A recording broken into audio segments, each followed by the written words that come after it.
Assalamualaikum warahmatullahi wabarakatuh. Waalaikumsalam warahmatullahi wabarakatuh. Kali ini kita akan melakukan podcast perdana di channel Abinaya Meraki terkait kesenian ketoprak tobong bersama Bapak Misno Sukro. Baik Bapak, terkait eksistensi dan sejarah mulai menggeluti ketoprak tobong, mulai kapan Bapak? Ya, sebelum saya jawab pertanyaan dari Mas siapa? Kavi? Mas Kavi, saya sebagai orang tua mengucapkan terima kasih dulu. Selamat siang, selamat datang Ya Pak. di gubuk saya yang sebenarnya nggak layak untuk rawuh-rawuh panjenengan. Tapi alhamdulillah, semoga dalam silaturahmi hari ini mendapatkan syafaat ridho dari Allah Subhanahu wa taala. Pertanyaan tadi eksistensi dan sejarah pelaku senian ketoprak tobong atau ketoprak keliling antar daerah. Itu saya awali tahun 1974. Itu saya mulai masuk di dunia entertain yang bahasa Jawanya itu sebagai pelawak atau dagelan. Sebelum itu saya sebagai pelaku berkesenian yang sebagai prajurit lah istilahnya. Prajurit itu di bawah ratu itu loh. Ya. Ya, setelah itu kita menambah wawasan dan pengalaman bagaimana cara bisa menjadi pelawak itu sendiri.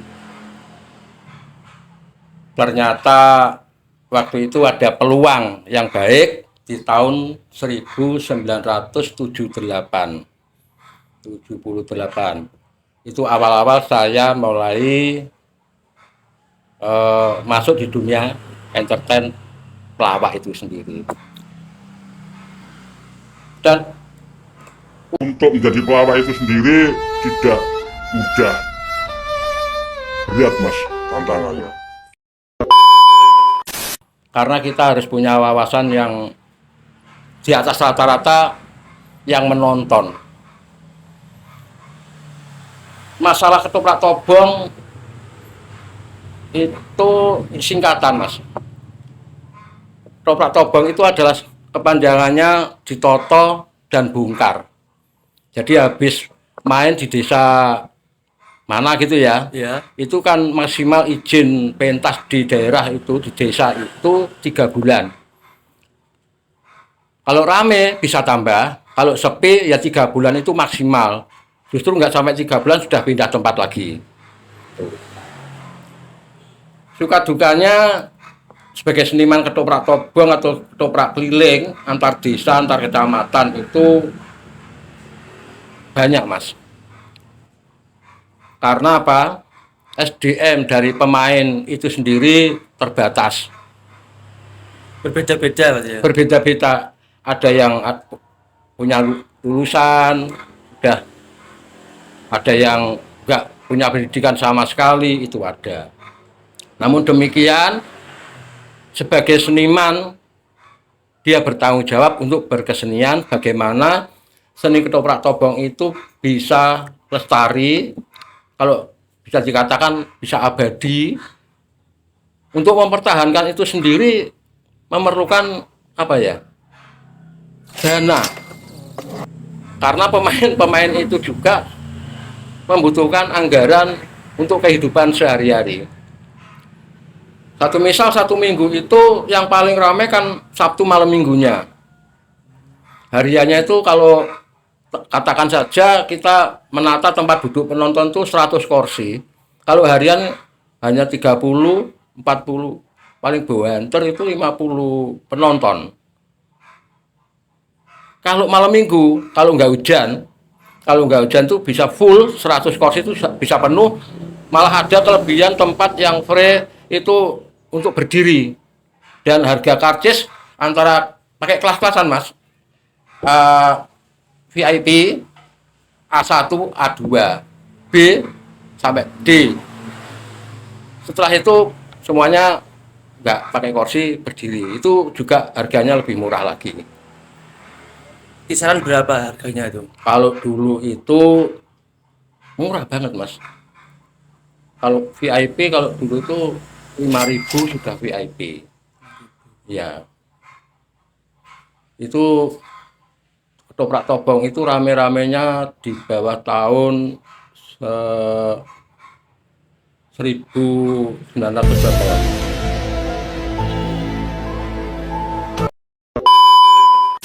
Pokoknya belum sampai tahun 2000 itu masih rame.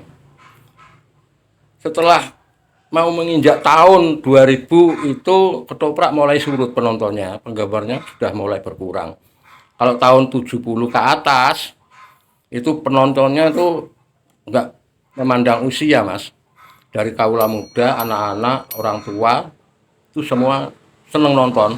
Karena apa? Belum ada persaingan. TV waktu itu masih jarang.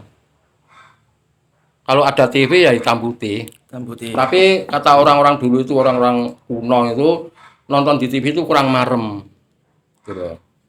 Kurang marem, lebih enak itu nonton istilahnya live ya, Ya. di tempatnya.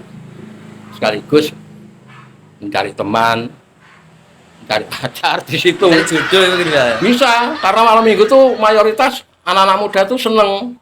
Ya, seneng nonton apa seneng golek pacar saya nggak tahu. Lah, pemain itu yang diharapkan cuma malam minggu, Sabtu malam minggu itu. Kalau cuaca mengizinkan, alhamdulillah. Tapi kalau Sabtu malam minggu itu jam 5 sudah mulai hujan, ini alamat sudah. Alamat nggak main, penonton juga nggak datang. Mama sudah terlanjur datang paling ya 10 orang, 15 orang, itu nggak bisa dimainkan mas, karena pembagian pendapatan penjualan tiket itu kan dibagi mas, selain untuk beli solar, terus untuk lain-lain, terus dibikin pembayaran untuk anggota. Kan ya anggota itu ada kelas A, kelas B mas. Ya. Yang kelas A itu termasuk pelawak, itu A1. Satu. A1. Kalau yang jadi raja atau ratu itu A. Ya. Terus bagian prajurit itu C. C. Ya.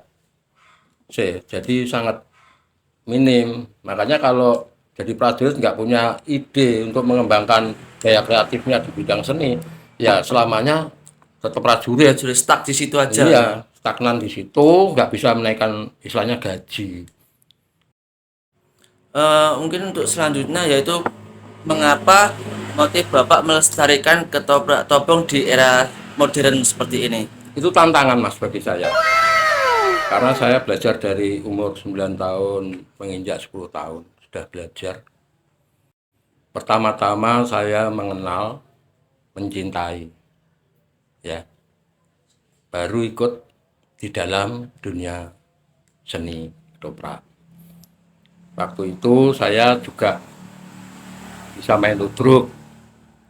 Karena kalau ketoprak itu bisa main ludruk satu minggu kalau sudah apa istilahnya bosen, Ya. pindah ke cerita ketoprak. Ketoprak. Yang semi sejarah, legenda, mitos itu ketoprak. Kalau ludruk sebagian ada yang harian itu dibuat cerita untuk malam ini, kehidupan sehari-hari mas. Ya. Juga menyangkut sejarah seperti Sarit Tambaoso, Sakera itu sejarah mas. Itu sejarah. Sejarah. Ya. Kalau dipentaskan di ketoprak itu enggak pas, Nggak masuk berarti. enggak masuk. Pasnya ya di ludruk itu sendiri. Ya, seperti ya, yang babat, yang anu itu sejarahnya itu Cak Durasim. Yang sekarang jadi ikon kota Surabaya atau Jawa Timur khususnya, di Taman Budaya Cak Durasim itu. Itu awal-awal adanya ludruk. Tantangan untuk era sekarang itu memang agak berat mas, karena anak-anak muda sekarang itu banyak yang kurang minat untuk belajar berkesenian. Ya, betul. Karena apa? Karena katanya itu sudah ketinggalan zaman, sudah nggak modern lagi. Nah, ini tantangan. Tantangan bagi saya dan teman-teman seprofesi itu bagaimana caranya anak-anak muda itu bisa kembali lagi seperti tahun-tahun 70-an, mencintai dan sebagai penggemar yang setia untuk selalu ikut kontribusi dalam melestarikan seni dan budaya khususon ketoprak keliling. Ketoprak keliling. Ya, dengan harga tiket yang sangat murah tetap terjangkau, nggak akan mengurangi apa ya, menguras kantong. Yang penting itu karena ketoprak itu tergantung penonton, Mas, bisa langgeng dan tidaknya, bisa lestari itu tergantung penonton. Kalau dulu bos ketoprak ada, kalau sekarang tuh ketopraknya namanya ketoprak gotong royong. Kok bisa gitu? Iya, kalau dulu bisa dikatakan bos ketoprak karena kalau nggak bisa pentas, nggak main 1 hari 2 hari itu dikasih uang makan, uang jajan ya. Ya. Terus makan itu 2 kali sehari. Itu tanggungan bos. 2 kali sehari. Iya. Kalau bujangan ditanggung bos juga. Main nggak main, makan itu ditanggung bos 2 kali. Ya. Kalau sekarang bisa saya katakan ketoprak gotong royong karena ketoprak sekarang tuh nggak mau mengeluarkan biaya untuk uang makan atau anggaran untuk dapur, memberikan makan untuk anak-anak bujangan itu. Nah, sekarang ini kebetulan ketoprak yang saya bantu itu tidak ada yang namanya anak muda. Semua sudah punya keluarga. Udah tua-tua semua berarti ya? Lumayan. Lumayan. Pokoknya di atas 35 ke atas lah. 35. Iya, karena sudah rumah tangga semua. Nah, namun demikian juga nggak melulu orang-orang Kediri pemainnya itu.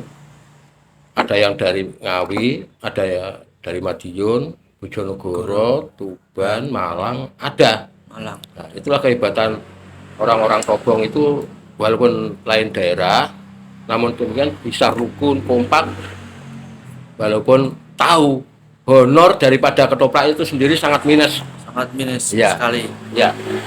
Nah, terus dibantu adanya anggota pemain ketoprak yang ada di daerah Kediri, dari Ngurah, dari Wates, terus saya sendiri itu. Itu saja kalau mau berangkat nggak ada bensin tuh ya lingak-lingu, Mas. Transportnya itu kalau nggak ada bensin nggak bisa datang. Padahal pihak ketoprak sendiri nggak bisa mengeluarkan untuk itu. Itu aja sekarang harapannya kan main tiap hari. Ya, betul. Ternyata diambil Sabtu malam minggunya. Nah, Sabtu malam minggu saja itu aja nggak mungkin penuh penontonnya. Nah, sebagai pelawak atau dagelan seperti saya itu ada apa ya? Ada sedikit lain daripada pemain lain. Iya. Karena pelawak itu bisa melayani penonton yang nyawer. Satu misal dilebarkan, Ya. rokok, plus uang tunai gitu ya, minta lagu. Request lagu. berarti juga. Request. Nyawer dilemparkan gitu. Nanti 3 orang bisa dikumpulkan sampai 200, 150. Nanti dibagi sama, kalau pelawaknya 4 ya dibagi 4, kalau 2 ya dibagi 2. Uang saweran itu kita harus adil. Nah, disitulah namun demikian harapan kami bersama teman-teman itu Yao yang muda-muda itu ikut kontribusi melestarikan seni budaya ketoprak keliling. Harapan kami itu kesenian ketoprak itu tidak punah dimakan zaman. Harapan sekali lagi kita harapan memang untuk para pemuda itu jangan tergiur dengan kesenian dari luar yang bisa merusak mental dan karakter orang timur, ya kan? Kalau ketoprak itu tidak secara langsung itu bisa merubah karakter yang tadinya karakternya itu keras, itu bisa melunak. Gitu. Terus segi bahasa, sekarang kan banyak anak-anak muda itu nggak bisa basa Jawa. Iya, apa bener basa Basa Ngoko Ngoko. bisa, tapi basa Kromonya itu sudah sulit. nggak bisa sudah. Nggak jauh-jauh anak saya sendiri itu. Tapi ya alhamdulillah sudah mulai belajar bahasa. Dan di situ kita sebetulnya nggak mau neko-neko Mas. Ya cuma dukungan Dari Ya. anak-anak muda. anak-anak muda, terus yang lain itu sebagai apa ya? Ya ikut kontribusi lah supaya ketoprak ini bisa awet gitu loh, langgeng di Kabupaten Kediri. Ini satu-satunya ketoprak yang saya bantu ini. Kan hari ini kan kebetulan main di Desa Sambirjo, Ya. Kecamatan Gampeng, Kabupaten Kediri. Itu malam minggu saja. Alhamdulillah nanti tanggal 6 itu kita berangkat ke Taman Budaya Surabaya. Tanggal 6 Desember. Ya, tanggal 3 kalau dimungkinkan nanti gladi bersih siang di sana. Mengisi acara di Taman Budaya Cak Durasim. Taman Budaya. Ya, di situ tempatnya para seniman untuk apa ya, mengekspresikan senian toprak, wayang kulit, ludruk, dan lain sebagainya. Nah, ini satu kebahagiaan tersendiri bagi para seniman karena honor itu pasti ada naik sedikit. Betul, ya betul. Sudah seneng banget apalagi seniman yang nggak laku tanggapan, yang nggak pernah dapat job. Kalau saya kan freelance ya Mas ya, Oke. tidak hanya satu yang kita wayang kulit bisa, campur sari bisa. Itu terus yang baku kita memang berkesenian di dunia ketoprak. Inilah nasib seniman, seniwati Kabupaten Kediri memang memerlukan perhatian dari pihak pemerintah daerah lewat Dinas Pariwisata dan Kebudayaan Kabupaten Kediri, bagaimana nasib para seniman seniwati yang sampai sekarang itu bertahan hidup di dunia ketoprak tobong. Kalau Mas dan Mbak ini kurang percaya dengan omongan saya atau yang saya sampaikan, kapan-kapan dolan ke Tobong biar tahu bagaimana nasib para seniman itu sendiri dan bagaimana tempat tidur. Istilahnya kalau orang-orang ketoprak Tobong itu mengatakan gini, kamaran. Jadi satu blok. Ada 2 meter, kurang lebih 3 meter lah. Seperti asrama gitu Pak ya? Ya seperti asrama kan, ya seperti itu, tapi dibangun seadanya dengan alat seadanya. Kalau ada uang kan bisa beli triplek ya. Ya. Karena nggak ada triplek, ya banner-banner Banner-banner itu. ya buat istilahnya pembatas. Terus di atasnya itu ada yang punya seng ya dipasang seng, yang nggak punya ya terpal. Kemarin tuh panas kemarau itu yang panjang kan, Iya. itu hancur semua karena saking panasnya bisa hancur Mas. Mungkin ada apresiasi nggak dari masyarakat atau dinas pemerintah Kabupaten Kediri sendiri?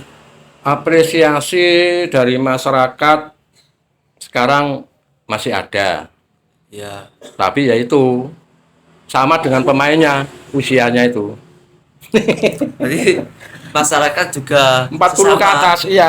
usianya. Kalau 40 ke atas tuh keluar malam kan biasanya dilarang anak-anak yang ada di rumah loh. Iya. Udah tua masih mau keluar, nggak usah nanti sakit. Nah, itu Keluyuran ya. keluyuran naik. Nah, padahal orang tuanya itu pecinta dan penggemar senian ketoprak. Satu misal penggemar saya itu aja ya. Terus itu bahasa Jawanya. Aku tak ndelok Sukro dhisik. Mulai bar Sukro metu aku tak mulai. Itu juga ada. Yang dolan sini juga ada. Penggemar itu mencari. Karena apa ya saya nggak tahu, tapi saya hanya menampilkan yang saya mampu. Itu aja. Terus dari pihak pemerintah daerah ada respon positifnya kalau ada kegiatan dari pemerintah daerah juga.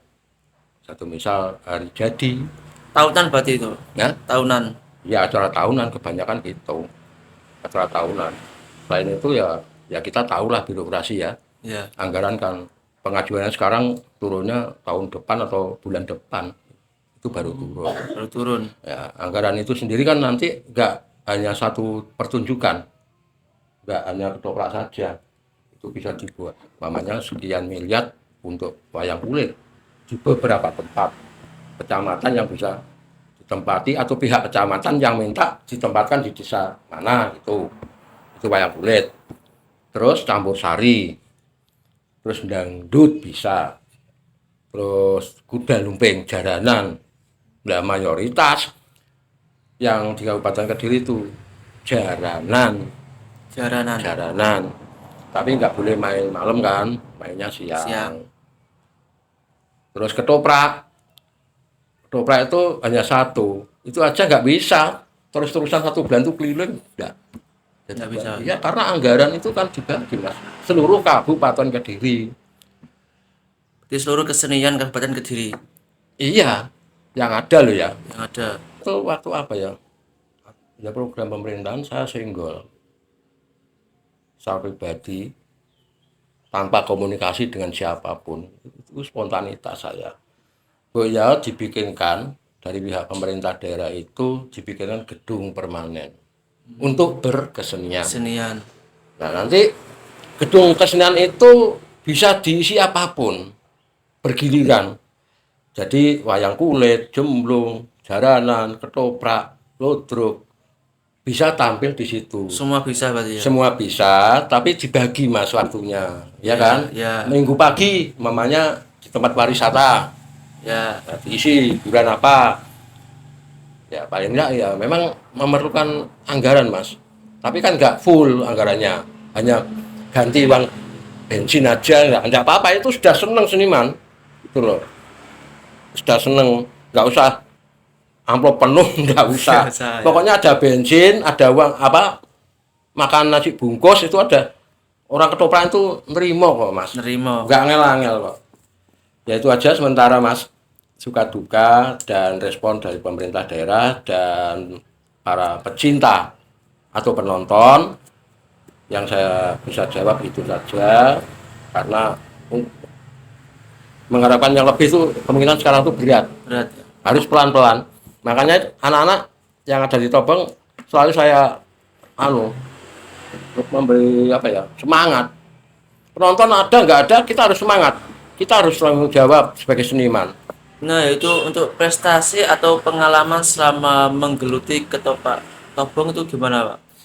Prestasi ya kalau saya pribadi memang penuh lika-liku untuk bisa mencapai menjadi seniman yang sebenarnya, tapi saya masih banyak kekurangan. Saya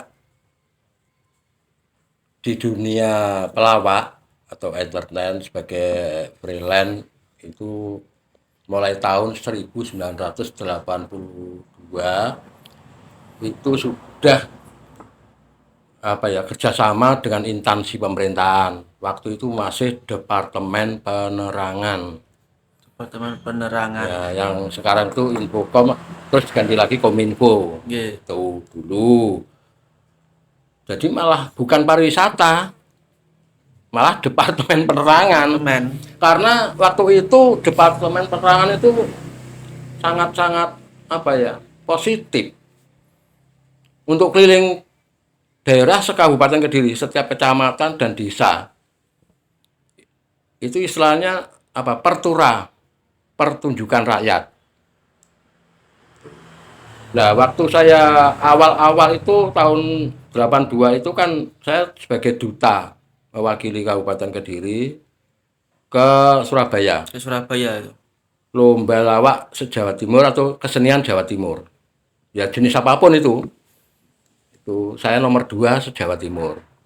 Pada tahun 1982. Saingan saya banyak se-Jawa Timur kok. Tapi yang paling berat Mas Kirun. Mas Kirun. Iya. Abah Kirun. Ya. Abah Kirun. Waktu pentasnya Abah Kirun itu belum ada Cak Bagio, masih sama Kolik aja. Iya, iya. Ya. Nah, waktu pentasnya Abah Kirun itu saya kan masih di ruang tunggu. Nggak bisa melihat, nonton langsung apa gerak daripada pementasan Cak. Kolik sama Abah Kiron itu. Setelah dia turun, saya baru keluar naik panggung. Alhamdulillah masih dapat nomor 2 se-Jawa Timur. Itu aja upahnya ya nggak sebesar yang sampean bayang nih. Bener. Kalau Kiron enak, sehabis lomba itu jarak beberapa bulan bisa tampil di TVRI, judulnya Depot Jamu Kiron. Depot Jamu Kiron. Pernah nonton toh? Nggih. Itu karena apa? Cak Kole kan orang dalam, orang nggih, nggih, departemen penerangan. Kemungkinan ada lobby sama kepala dinasnya waktu itu. Kemungkinan loh ya ini, saya kurang tahu. Ya tahu-tahu sudah pentas tampil di layar kaca itu. Kalau saya bawa pulang dari Surabaya itu piala tingginya segini, piala semeter besar sama apa ya. Nah setelah saya serahkan foto-foto, ambil gambar gitu, saya pulangnya dikasih belangkon, baju lurik sama jarit, udah uangnya 15.000. Itu tahun itu sudah saya nggak anggap besar. Itu tahun itu. Ya. 82 tuh 15.000, wah cukup murah ini untuk makan di warung. Bener. Nah, setelah itu saya punya inisiatif bagaimana saya bisa untuk lebih meningkat lagi skill saya di bidang lawak, mencari pengalaman secara otodidak, pengalaman di lingkungan yang ada, bagaimana jadi orang lucu, jadi orang serius, jadi orang yang istilahnya apa ya, lebih gampang nangisan, itu bagaimana, itu saya pelajari terus. Lucu itu bagaimana, lucu itu nggak bisa dibuat-buat, Natural berarti Pak ya. natural. Itu bakat kotrok.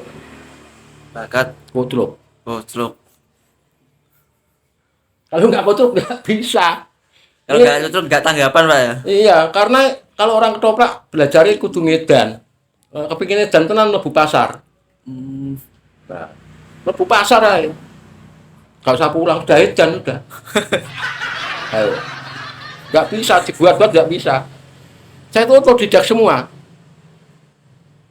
Dari garis keturunan nggak ada yang punya jiwa berkesenian, nggak ada. Dari mbah, dari orang tua sendiri nggak ada. Nah, makanya kalau nggak kotrok nggak bisa. Ngotrok istilahnya. Bukan kotrok betulan, tapi ngotrok. Sama dengan edan sama ngedan, itu lain. Satu misal saya diperankan jadi orang gila gitu ya. Iya. Judulnya Sukro Edan. Bobong mamanya ngambil cerita. Harus bisa. Gitu loh.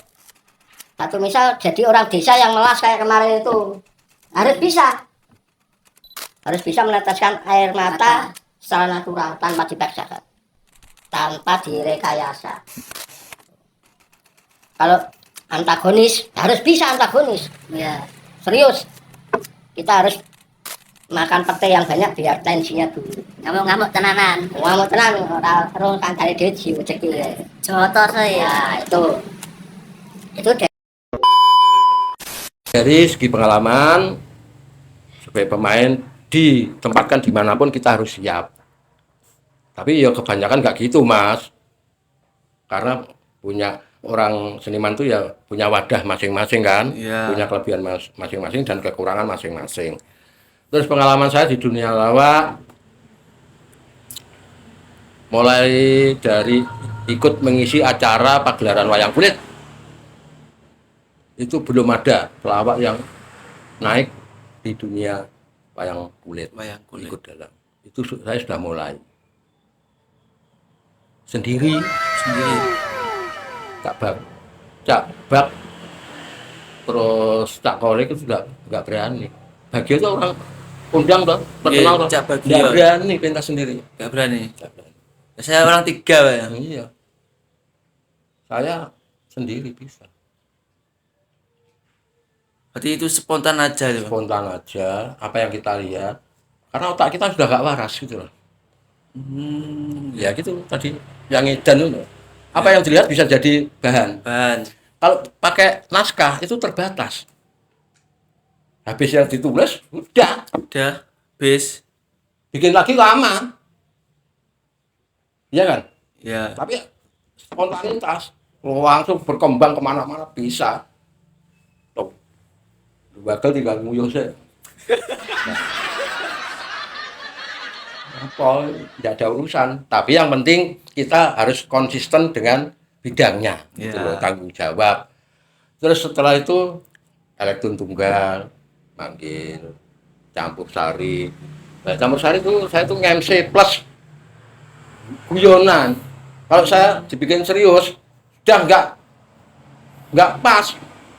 Belum ngomong orang udah guyu mau serius gimana? Makanya saya nggak mau disuruh belajar apa sebagai pambiaworo penganten, prantocoro. Itu saya nggak mau. Kalau saya sudah pakaian ini pengaruh. Ini Kumisnya. 100 juta nggak saya kasih kok. Suruh nyukur. Kumisnya ya. Bener. Masih ngono loh. Voting aku. Ini benul. Spontan ya.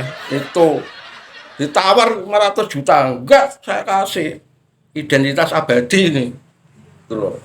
Berarti dari muda ya. Oh itu dari muda ya. Tadi saya salvok lihat foto itu. Lihat foto itu salvok. Oke. Iya kaget. Nah itu orang bodoh. Nah, setelah itu kebetulan waktu main wayang itu nggak jauh dari sini kok. Sini loh, beberapa ke selatan tuh loh. Itu ada tamu yang dari Kalimantan Timur, Jauh ya. jauh. Tamunya dari. Terus mau mengadakan pertunjukan wayang di sana dalam rangka apa ya? Pokoknya dia orang partai lah ya. Iya. Nggak usah saya sebut. Tuban. Tapi Sukro harus dibawa, diajak. Terus pementasan di sana selama 1 bulan kurang lebih. Itu 18 titik seluruh Kalimantan Timur. Itu belum masuk Samarinda, masih Kalimantan Timur. Nah, per malamnya saya 3 juta.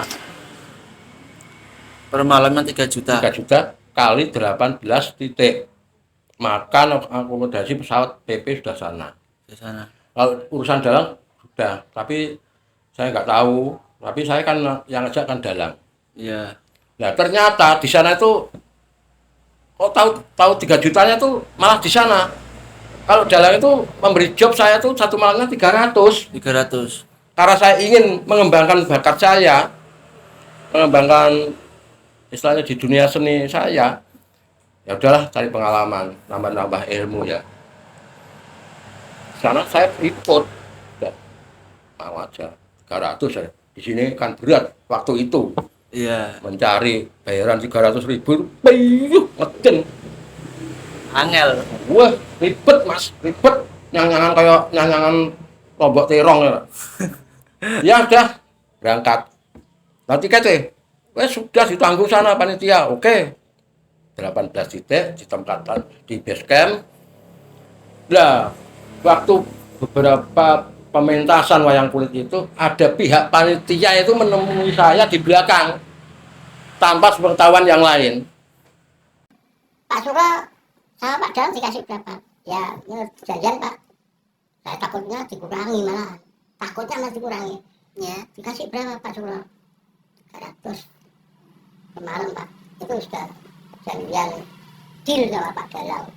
Loh, kaget. Ya gua apa kebanyakan, gimana? Kok kayak dikurangi neng? Ternyata enggak gitu. Loh, masa dikasih 300 Pak? Iya. Wah, nggak bener gitu. Nggak bener gimana Pak? Ini kemarin tuh kan panitia dari awal itu 3.000 per malam masuk. 3.000 bersih itu.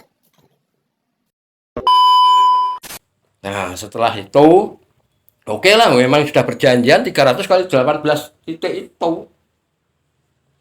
Udah. Nah. Terus panitia yang ngajak ngobrol sama saya itu minta nomor saya. Setelah itu saya berangkat sana sendiri tanpa teman. per malam 12,5 juta. 12,5 juta pada Bersih. zaman itu. Bersih. Masuk hotel jebret kayak orang hilang. Tahu orang hilang? Kalau belum tahu belajar ngilang. Linglung. Itu gini loh, hilang. Belajar ngilang. Bener Mas. Saya tuh senangnya kumpul para seniman-seniman itu, gitu, tukar wawasan, tukar pandang dengan para seniman. Walaupun dalang, menabuh itu nggak masalah bagi saya. Justru saya menambah keilmuan saya di bidang berkesenian.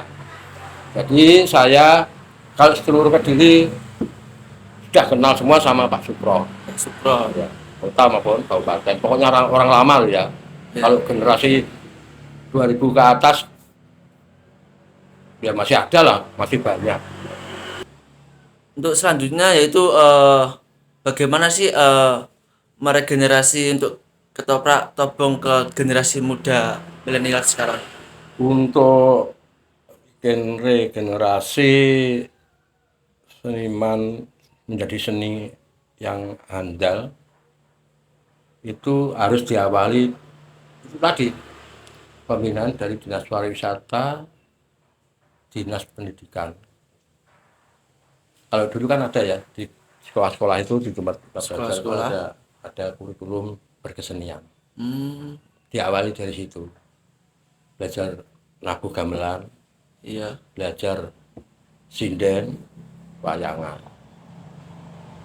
Itu harus diawali itu. Supaya apa? Dasarnya tuh dia punya fondasi untuk mencintai, menyenangi berkesenian, bro. Ya kan? Iya. Kalau tobong sendiri itu kan sudah jadi. Bisa untuk belajar sebetulnya. Bisa, malah mengharapkan anak-anak muda. Tapi diawali dulu, kalau bisa diawali dari sekolah. Yuk ikut bantu ya Toprak, wis Bantu. gak usah mikir amplopmu.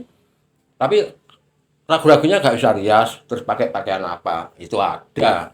Semua siap untuk merias. Awal-awalnya enggak jadi perang, prajurit. Nanti yang ingin nabuh gamelan, kan ada sanggar-sanggar gamelan sekarang Iya. untuk belajar. Jadi di situ tidak Mas, nggak boleh memisahkan dalam arti gini, agama apapun bisa masuk, ya kan? Iya. Jadi nggak ada istilah intoleransi, semua toleransi, nggak boleh, karena cerita ketoprak itu kebanyakan kan nuansanya berbau Hindu. Iya. Nih, tapi kan kita pentas, bukan secara pribadi, oknum kan? Kita menjadi orang lain kan waktu pentas. Iya, betul. Satu misal seperti sampean menjadi Panji Remeng. Panji Remeng itu jilmaan dari Panji siapa? Iya. Kita harus full totalitas. Itu enggak segampang yang digambarkan. Tapi kalau sudah tahu, enak. Makanya itu kita harus kenal dulu. Ya. Iya caranya jadi wong tobong, jadi wong orang seni lah. Bagaimana? Akhirnya dipraktekkan, itu dicintai dan tidak milih-milih apa peran. Kalau sutradara itu sudah menulis sebagai Prabu Brawijaya Mas Kavi, nah ini nggak bisa ditolak. Padahal iya caranya Harus bisa. harus bisa. Kalau nggak tahu kan tanya, ada saudara Iya. gitu loh. Terus blocking panggungnya gimana, onto pecono pembicaraannya, penyampaiannya kepada patih sama prajurit itu bagaimana, terus keluar dari misalnya di luar ya, masuk ke area gambar keraton itu bagaimana, cara duduknya bagaimana, itu ada gitu loh. Jadi kemarin padahal dia jadi waroko yang gitu. Jadi kentit tuh. Wah, pokoknya waro tuh gimana? Kayak tuang ganggu itu loh. Nah, Nah, terus jadi ratu jajali. Kan makanya seniman itu harus bisa itu. Harus bisa menjadi orang yang apa ya istilahnya? Menjelma beberapa karakter. Satu misal jadi orang Loh. Entit ya. Nggih entit. Gitu. Itu entit. Heeh. Nah, entit itu penjelmaan dari Panji Asmoro Bangun. Itu cerita apa ya? Dongeng khusus Kediri. Terus Kediri. Ya, seperti Anda di Lumut. Ya. Setelah jadi entit kan agak anu. Agak bindeng nah. Ino kowe. Kok dorene. Nah, terus besok jadi bagusan, tampan, peran, ganteng. Nah, coba bayangin. Gagah. Oh iya.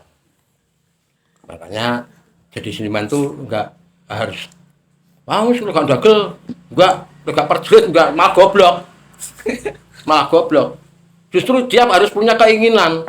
Muga-muga aku kok dibabuk niki lebih baik dari kemarin gitu. Nggih. Nah, itu namanya mencari ilmu berkesenian. Bisa nabuh, bisa main, ya kan? Multi talent wae. Iya.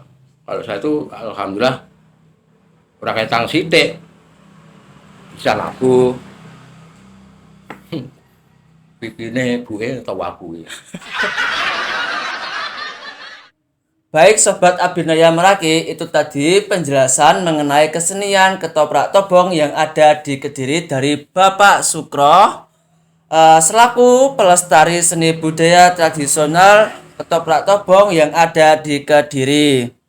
Bahwa kita sebagai generasi muda perlu berkontribusi dan melestarikan kesenian budaya tradisional khususnya yang ada di Kediri, yaitu ketoprak tobong. Terima kasih Bapak Sukro atas pengalamannya yang telah dibagikan ke generasi muda seperti kita semua. Sekian podcast kita pada hari ini. Assalamualaikum warahmatullahi wabarakatuh. Waalaikumsalam warahmatullahi wabarakatuh. Jangan lupa like, comment, and subscribe.